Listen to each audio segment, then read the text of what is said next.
कृष्णा कृष्णा हरे हरे, हरे राम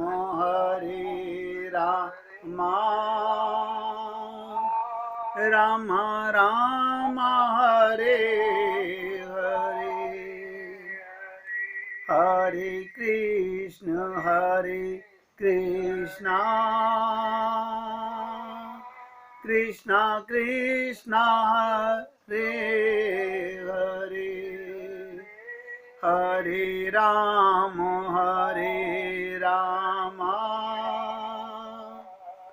राम राम हरे हरे, हरे कृष्णा कृष्णा कृष्णा हरे हरे, हरे राम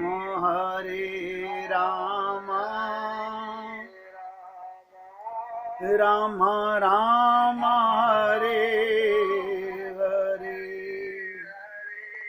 सभी पुण्य आत्मा, अगर किसी के मन में कोई भी प्रश्न होता है उसे मन में मत रखो, खुलकर पूछो। जैसे डॉक्टर के सामने हम निर्वस्त्र होने में एक सेकंड नहीं लगाते, अपनी वो बीमारियां भी बताते हैं जो अब नहीं है, पूरी हिस्ट्री बताते हैं। लेकिन गुरु और भगवान के सामने हम लोग अपने को छुपाते हैं, नहीं छुपाना चाहिए। सारे पापों की उत्पत्ति का कारण विषय कामना। आत्मा यदि जागृत रहे, ध्यान से सुनेंगे, अगर 24 घंटे आत्म जागृति रहे तो अब आप समझिएगा मैं जाग गया हूं, मैं होश में आ गया हूं। बस जागृति ही मूल चीज है, होश में आना ही मूल चीज है। आत्म शक्ति की विस्मृति ना हो। कभी भी किसी की किसी बात का बुरा लगे तो तुरंत सोचा, रे मैं तो आत्मा हूं, अगर बुरा लगा तो मैं शरीर बन गया।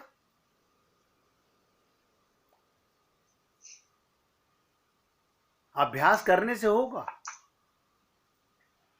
आत्मा की विस्मृति ना हो तो कामना की शक्ति नहीं कि वह आत्मा को किसी प्रकार से पराजित कर सके और पापों की उत्पत्ति संभव हो। ध्यान से सुनिएगा, खाना खाना पाप नहीं है, लेकिन आसक्त होकर के खाना खाना ये पाप है। यही तो हमारी कामना है, यही तो विषय कामना है। कोई कामना का मतलब केवल ये मत समझिए विषय, सारे विषय ही हैं, 5 प्रकार के विषय हैं। हर कामना, हर कर्म भगवान के निमित्त कर्म करना। भोजन करते समय विचार होना चाहिए, मैं शरीर को स्वस्थ रखने के लिए ये भोजन पा रहा हूं। शरीर स्वस्थ रहेगा, मेरा मन स्वस्थ रहेगा, मेरी बुद्धि स्वस्थ रहेगी, मैं भगवान का जाप कर सकूंगा, उन्हें याद कर सकूंगा।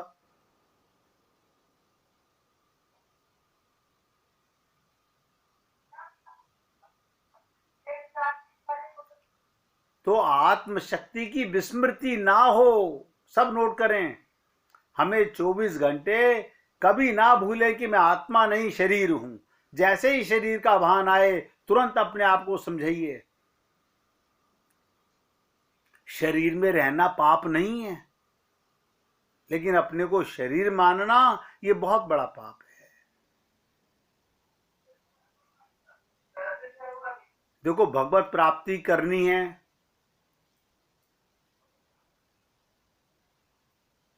आत्मशक्ति की विस्मृति ना हो तो कामना की शक्ति नहीं, कोई कामना आपके ऊपर हावी नहीं हो सकती। आत्मा को किसी प्रकार पराजित नहीं कर सके और पापों की उत्पत्ति संभव नहीं। अब आपको बताने जा रहा हूं, ध्यान से सुनेंगे। जब आत्मशक्ति को भूलकर, यानी अपने आप को भूलकर, मनुष्य रजोगुण रूपी आसक्ति से उत्पन्न इस काम रूपी वैरी को मन में स्थान देता है, आत्मा का विस्मरण हुआ तो काम तुम पर हावी होगा।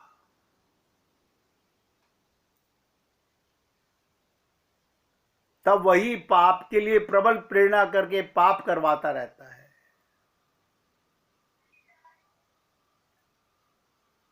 मनुष्य जो पाप को बुरा समझकर भी, इच्छा न रहने पर भी पाप का आचरण करता है, इसमें यह कामना ही कारण है। यही क्रोध बनाता है, यही लोभ बनाता है, यही मनुष्य को मोहित करके उसे कुपथगामी बना देता है। कल भी मैंने आपसे निवेदन किया था कि मोह सकल व्याधिन कर मूला। मोह सबसे बड़ी जड़ है। इसी से काम, इसी से क्रोध, इसी से लोभ पैदा होते हैं।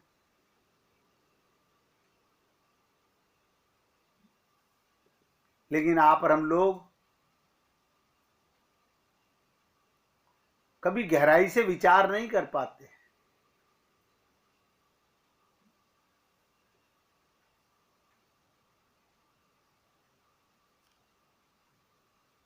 अब देखिएगा, कर्म, संसार में ऐसा कोई जीव नहीं जो शरीर में आए कर्म नहीं करता। जो अपने सुख के लिए कर्म करता है उसे भगवान आसुरी योनियों में पटक देते हैं। वही तो तामस कर्म कहलाते हैं।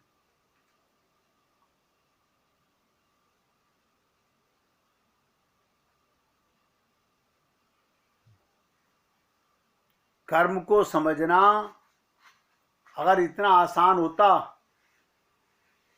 अर्जुन को भगवान गीता में कह रहे हैं, संसार का ये नियम सा है, वो बड़ों का अनुकरण करता है। भगवान कह रहे हैं, अर्जुन, संसार का ये नियम है, वो बड़ों का अनुकरण करता है, बड़े ही छोटों के लिए मार्ग प्रशस्त करते हैं। आप और हम लोग देख लो, हम सबका यही हाल है। ये मेरे पिता का आदर्श है, ये मेरे दादा का आदर्श है, हम उन्हीं के पद चिन्हों पर चलते हैं। भगवान भी अर्जुन को यही कह रहे हैं, संसार का नियम है, बड़ों का अनुकरण करता है, बड़े ही छोटों के लिए मार्ग बनाते हैं। यद्यपि अर्जुन, तू जानता है कि मेरा कौन सा प्रयोजन अवशिष्ट है जिसके हेतु मैं कुछ कर्म करूं। मैं तो पूर्ण काम हूं, फिर भी देख मैं भी कर्म करता हूं। भगवान कह रहे हैं, मैं तो पूर्ण काम हूं, फिर भी कर्म करता हूं। यदि मैं कर्म ना करूं तो लोग मेरा ही अनुकरण करेंगे, जिसके परिणाम स्वरूप खतरे में पड़ जाएंगे। भगवान रामावतार में, कृष्णावतार में कर्म करते हैं, इसलिए तुझसे भी कह रहे हैं कि तू कर्म योगी बन। अब यहां ध्यान से सुनेंगे।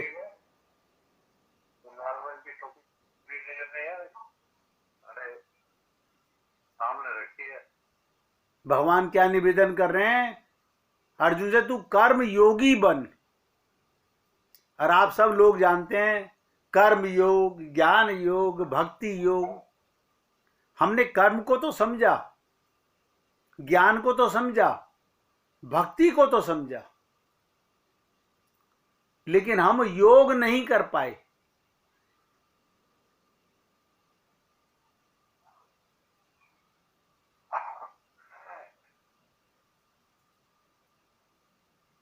योग माने क्या होता है?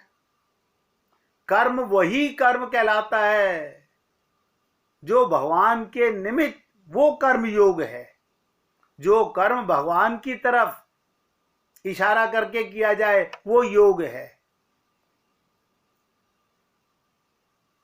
प्रत्येक कर्म भगवान से जुड़ा हुआ होना चाहिए।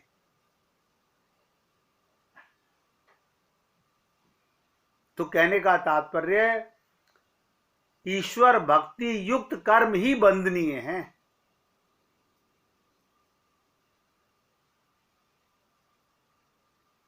अब आप कहेंगे माता पिता की सेवा करना, इनमें भगवान है, ये आत्मा है, इनमें भी परमात्मा है, मैं इनकी सेवा कर रहा हूं, परिवार की सेवा कर रहा हूं, ईश्वर भक्ति युक्त कर्म ही बंदनीय हैं। लेकिन मैं ऐसा नहीं करता। मैं तो शरीर की माता, शरीर का पिता, शरीर का संबंध मान के, ये योग नहीं है, ये केवल कर्म है।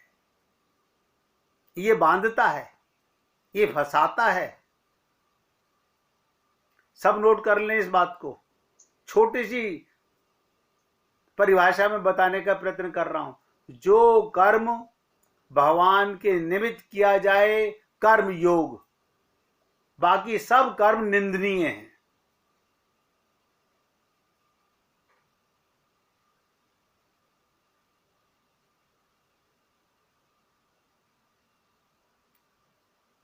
जो कर्म ईश्वर भक्ति युक्त, बहुत ध्यान से सुनिएगा, जैसे हम अपने पिता के भक्ति युक्त कर्म कर रहे हैं, तो हमें ये ज्ञान नहीं था। हम शरीर के पिता को अपना पिता मान रहे थे, लेकिन जब हमारे जीवन में भगवान की कृपा हुई, हमें ज्ञान हो गया कि मैं तो आत्मा हूं, मेरा संबंध तो केवल परमात्मा से है। तब भगवान संबंधी ईश्वर भक्ति युक्त, भक्ति माने प्रेम, अभी तक शरीर का संबंध मान के, परिवार का, आपको लगता है क्या मैं धर्म नहीं कर रहा हूं? पितृ देवो भव, बिल्कुल सत्य है, लेकिन पितृ कौन, पिता कौन, आत्मा का पिता कौन, ये सोचो। ये शरीर के पिता तो हर जन्म में बदलते रहते हैं। अनंत जन्मों में आप और हम लोग मनुष्य शरीर में आ चुके, अनंत माता पिता बन चुके। इसलिए हे पुण्य आत्माओं, मैं तो अपने को सेवक मान के आपसे प्रार्थना करता हूं, जब आपको सत्संग सुनने का भगवान कृपा कर रहे हैं और मैं सेवक बन के आपकी सेवा कर रहा हूं, तो कृपा करके आप अपनी भी कृपा, अपने आप पर भी कृपा करने की कोशिश कीजिएगा कि ईश्वर भक्ति युक्त कर्म परम बंदनीय है। उससे अपना तो लाभ पूर्णतया होता ही है, साथ साथ अनुकरणकर्ता का भी लाभ होता है। जो तुम्हारा अनुकरण करेगा, जो तुम्हारे पद चिन्हों पे चलेगा, उसका भी लाभ होगा। अब आप समझ रहे हैं कर्म कौन सा श्रेष्ठ है?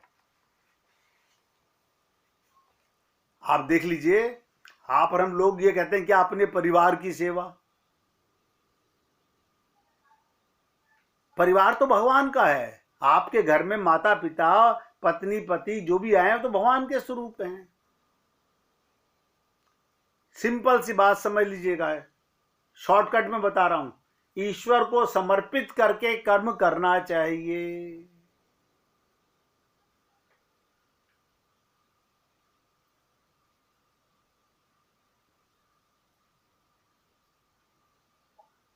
ईश्वर को समर्पित करके कर्म करना चाहिए। अब वेदों में तो कहा गया, यश देवे परा भक्तिर यथा देवे तथा गुरु, यानी जिसकी ईश्वर और महापुरुष में परा भक्ति हो, वो उस परम तत्व को प्राप्त कर सकता है।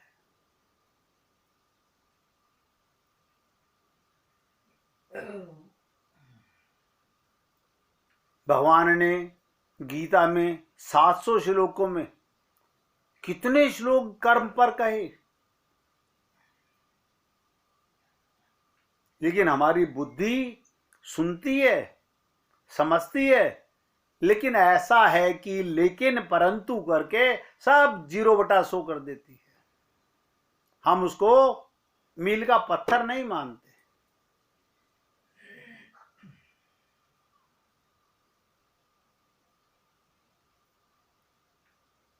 और ध्यान से सुनेंगे, जो मन को किसी माइक वस्तु में न लगाकर भगवान की उपासना करता है, मन को माइक वस्तु में न लगाकर भगवान की उपासना करता है। उपासना तो सभी करते हैं, वही माया को पार कर सकता है, क्योंकि मन माया का बेटा है और हमारा मन अपने आप माया में जाता है। इसलिए कहा गया, जहां जहां मन जा लग जाई, सो सब माया जाने भाई।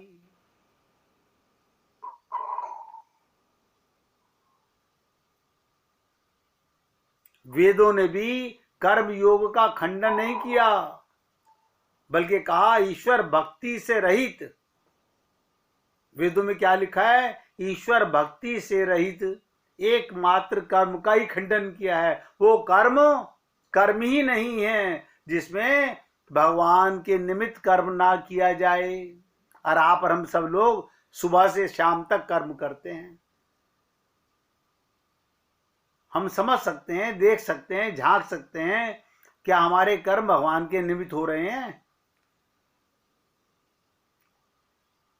सबको अधिकार है अपने कर्मों को एनालाइज करने का, देखने का, समझने का कि क्या भी जो मैं कर्म कर रहा हूं वो भगवान के निमित्त है। कर्म तो करना पड़ेगा। आपके मन के विचार भी कर्म होते हैं। ये मत समझिएगा हाथों से किया हुआ ही कर्म होता है। आपका मन 24 घंटे कुछ ना कुछ विचार करता है। अब वो विचार किधर ले जा रहे हैं ये आपका हृदय जानता होगा।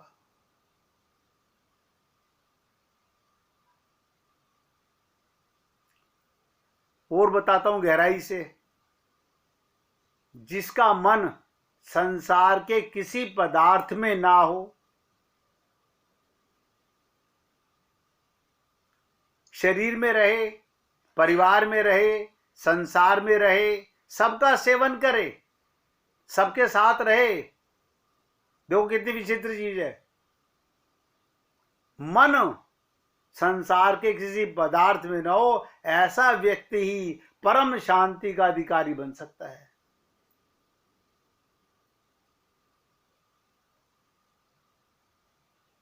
क्या मतलब? इसे कैसे समझेंगे हम लोग? भगवान कहते हैं तू जो कुछ करता है, जो खाता है, यज्ञ आदि करता है, दान करता है, सब मेरे निमित्त ही कर।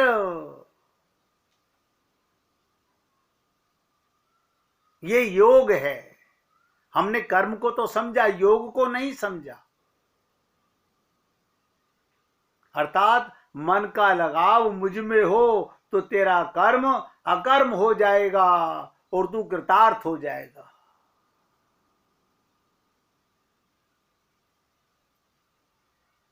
अर्थात कर्म के द्वारा ईश्वर की उपासना करने पर भी परम सिद्धि की प्राप्ति होती है। बिना ईश्वर भक्ति के कर्म मात्र के द्वारा कर्म बंधन में डालने वाला है। अगर किसी को कर्म के विषय में समझना हो तो गीता बहुत बड़ी सहायक है, लेकिन अपनी बुद्धि से नहीं।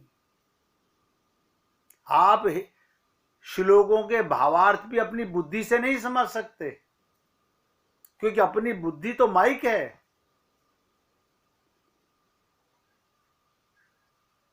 तो गीता क्या कहती है? भागवत में क्या लिखा है? ध्यान से सुनिएगा। वास्तविक कर्म वही है, बहुत ध्यान से सुनेंगे, वास्तविक कर्म वही है जिससे ईश्वर प्राप्ति हो। यदि कोई कर्म धर्म भगवान के चरणों में प्रीति उत्पन्न करता है,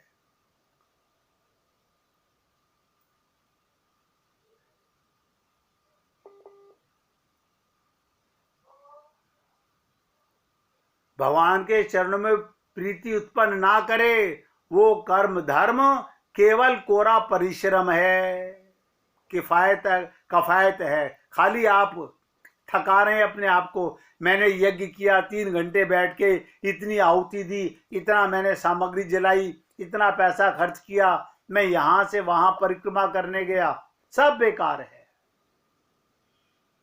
किसी काम का नहीं। वो कर्म ही नहीं है। जिससे भगवान की प्रीति ना बढ़े, वो कर्म दुष्कर्म है।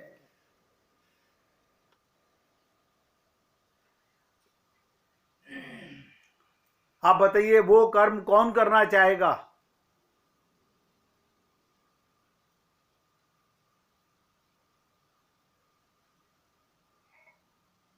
इसलिए सुबह से शाम तक आप और हम सब लोग 24 घंटे कर्म करते हैं। सिर्फ एक रात्रि को, जिस समय आप लोग गहरी नींद में सो जाते हैं, उस समय को छोड़कर लेटे हुए भी कर्म करते हैं, स्वप्न में भी कर्म करते हैं। सुषुप्ति अवस्था में आप कर्म से बच जाते हो। इसलिए निवेदन कर रहा हूं, अपने कर्मों पर नजर रखो। इसे कहते हैं ना, मन के दृष्टा बनो। मन क्या कर रहा है, क्या सोच रहा है, कहां जा रहा है, क्या ये भगवत संबंधी विषय है, क्या भगवान की तरफ जा रहा है, क्या भगवान के निमित्त कर्म कर रहा है। सत्कर्म और दुष्कर्म कैसे पता चलेंगे? इसलिए कहा गया, वास्तविक कर्म वही जिससे ईश्वर में प्रीति हो, वरना केवल कोरा परिश्रम है। चाहे वो मंदिर की परिक्रमा कर रहे हो, चाहे यज्ञ कर रहे हो, चाहे दान कर रहे हो। अब 1 मिनट कीर्तन कीजिए, फिर आगे चलते हैं।